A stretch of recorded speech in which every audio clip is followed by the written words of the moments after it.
আমরা এমন কোন কর্মকাণ্ড করব না যে কর্মকাণ্ডের কারণে জনগণ আমাদের পাশ থেকে ছুটে চলে যায়। হাসিনার দোষররা বাংলাদেশকে নষ্ট করার একটা মহাপরিকল্পনা করেছে। বাংলাদেশে আর কোন দুর্নীতি থাকবে না।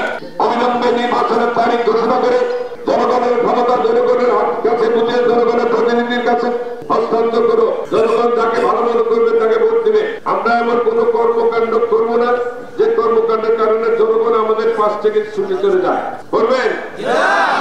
আমরা বিএনপি কোন সালিশ দরবারে যাবে না, বিএনপি কোন বিচার আচারে যাবে না, কোন চাঁদাবাদী এবং যারা ড্রাগস ব্যবসার সাথে জড়িত বিশেষ করে এদের বিরুদ্ধে প্রত্যেকটা পাড়ায় মহল্লা প্রত্যেকটা পাড়াতে বাড়িতে আপনারা ঐক্যবদ্ধ ভাবে মোকাবিলা করার ব্যবস্থা গ্রহণ করুন।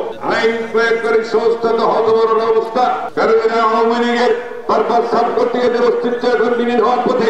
তারপর আমরা তাদেরকে সাহায্য সহযোগিতা করতেছি। যতক্ষণ আপনারা এদেরকে নির্বৃত্তীয় করতে না পারেন তাহলে সম্মিলিত ভাবে গ্রামের সকলে ঐক্যবদ্ধ হয়ে এদেরকে ধরে আইন প্রয়োগ করে সংস্থার হাতে দিতে হবে। এছাড়া সমাজ আমরা ঠিক করতে পারবো না, কারণ হাসিনা এবং হাসিনার দোষররা বাংলাদেশকে নষ্ট করার একটা মহাপরিকল্পনা করেছে। এই মহাপরিকল্পনার অংশ হচ্ছে অবৈধভাবে ড্রাগসের এদেশের আগামী দিনে ভবিষ্যৎকে ধ্বংস করে দেওয়া। বিএনপি যে 31 দফা 31 দফার দুর্নীতি জিরো টলারেন্স, বাংলাদেশে আর কোনো দুর্নীতি থাকবে না।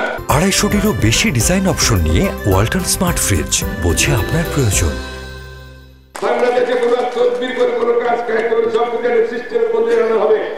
এই সিস্টেমের মধ্যে তারা চলতে পারে, সিস্টেমের বাইরে চললে তাদের বিরুদ্ধে আইনগত ব্যবস্থা হবে এবং সাংগঠনিক ব্যবস্থা কোনোটাই তারা ক্ষমা পাবে না। ইতিমধ্যে অনেকে বিরুদ্ধে ব্যবস্থা নেওয়া হয়েছে, আপনাদের অনেকদিকে বিরুদ্ধে প্রক্রিয়া চলছে আর আপনাদের একটু পড়ছিবে।